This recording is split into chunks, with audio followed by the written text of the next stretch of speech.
یہ سوال تھا، جب ایک انسان فوت ہوتا ہے ان کا روح کدھر جاتا ہے سیدھا؟ روح ہاں جی۔ وہ آسمان پہ جاتی ہے، سیدھا اللہ تعالیٰ کے پاس جاتی ہے، ٹھیک ہے. اور نیک روحوں کو اللہ تعالیٰ ریوارڈ دیتا ہے، اپنے پاس رکھ لیتا ہے.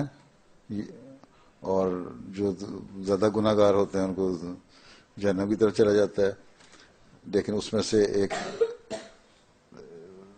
جو حساب کتاب، ایک تو فائنل ڈے حساب کتاب ہونا ہے، وہ علیحدہ ہونا ہے، اس سے پہلے بھی اللہ تعالیٰ ریوارڈ دے کے نا جنت میں بھیج دیتا ہے، ٹھیک ہے، نیک لوگوں کو.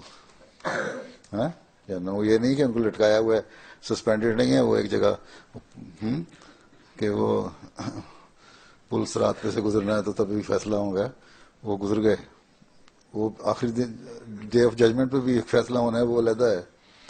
اس میں سے جو نہیں معاف ہوئے وہ ان کے بارے میں ہو سکتا ہے، لیکن جو نیک لوگ ہیں وہ تو پہلے دن سے ہی جنت میں جانے والے ہیں، اور جو ہیں ہی جہنم والے وہ جہنم میں جانے والے ہیں.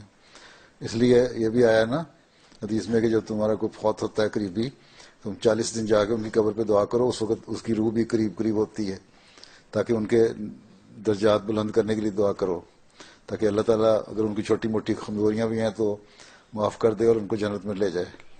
اس لیے اپنے مردوں کے لیے جا کے دعا کرنی چاہیے.